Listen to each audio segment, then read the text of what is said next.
জায়গায় কখনো থুথু ফেলবেন না, তাহলে কঠিন বিপদে পড়বেন। হাদিসে বলা হয়েছে যারা এই 3 দিকে থুথু ফেলবে তার কিয়ামতের দিন আল্লাহ তাআলা সেই থুথু তার কপালে দিয়ে সবার সামনে দাঁড় করাবে। তাই মুসলিম হিসাবে আমাদের স্মরণ রাখতে হবে। নবীজি সাল্লাল্লাহু আলাইহি ওয়াসাল্লাম আমাদের আগে থেকেই এই বিষয়ে জানিয়ে দিয়েছেন এবং সেটাই আমাদের করতে হবে। প্রিয় দর্শক, আপনি যদি রাসূলুল্লাহ সাল্লাল্লাহু আলাইহি ওয়াসাল্লামকে ভালোবাসেন অবশ্যই আলহামদুলিল্লাহ কমেন্ট করবেন এবং ভিডিওটি শেয়ার করে সকল মুসলিমদেরকে জানার সুযোগ করে দিবেন। যারা এই 3 দিকে বা 3 জায়গায় থুথু ফেলবে তাদের উপর রহমতের ফেরেশতা ও আল্লাহর লানত রয়েছে। তাই বাঁচতে হলে আগে থেকে আমাদের সতর্ক থাকতে হবে। তো চলুন বেশি কথা না বলে জানিয়ে দেই কোন কোন জায়গায় থুথু ফেলা যাবে না। তার মধ্যে 1 নম্বরে টয়লেটের প্যানের ভেতরে থুথু ফেলা যাবে না।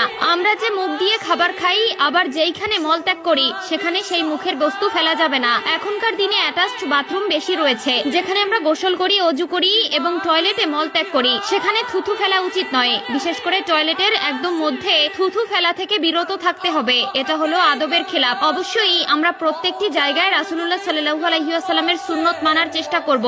আমার দায়িত্ব আপনাদের জানানো। এখন আপনারা মানবেন কিনা সেটা একমাত্র আপনাদের ব্যক্তিগত বিষয়। তবে বলে রাখি, প্রকৃত মুসলিম হতে হলে এবং আল্লাহর জান্নাতে যেতে চাইলে অবশ্যই আল্লাহ ও তার রাসূলের প্রতি সম্পূর্ণ বিশ্বাস স্থাপন করতে হবে এবং তার আদেশ নিষেধ উপদেশ সবকিছুই আমাদের মানতে হবে। তাহলেই আমরা প্রকৃত মুসলিম হতে পারবো। 2 নম্বরে রয়েছে পশ্চিম দিকে অর্থাৎ কেবলার দিকে। আমরা অনেকে সামনের দিকে থুথু ফেলি। হাদিসে বর্ণিত যে ব্যক্তি সামনের দিকে অর্থাৎ কেবলার দিকে থুথু ফেলবে সে কিয়ামতের দিন তার কপালে করে সেই থুথু নিয়ে হাজির হবে। এবার কল্পনা করুন কত জঘন্যতম বিষয়। হাসরের মাঠে যখন সকল জিন জাতি থাকবে, সকল ফেরেশতা থাকবে, সকল মানুষ থাকবে, সকলের সামনে যখন আপনার কপালে থুথু দিয়ে আপনাকে হাজির করা হবে তখন কেমন পরিস্থিতি হবে। তাই অবশ্যই কখনো নিজের অজান্তেও কেবলার দিকে থুথু ফেলবেন না। 3 নম্বরে মসজিদে থুথু ফেলা যাবে না। মসজিদ একটি পবিত্র স্থান, এখানে কেউ মনের ভুলেও থুথু ফেলবেন না। অনেক মুসল্লিরা আছে যারা কফ আসলে জানালা দিয়ে এমন ভাবে থুথু ফেলে যেন জানালায় লেগে যায়। এই ধরনের ভুল কখনোই করবেন না।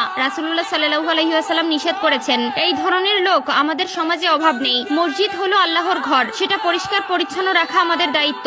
যদি থুথু ফেলতেও হয় এমন ভাবে ফেলতে হবে যেন মসজিদে ছিটে ফোঁটা না পড়ে বা মসজিদের কোথাও লেগে না থাকে। কিছু জায়গা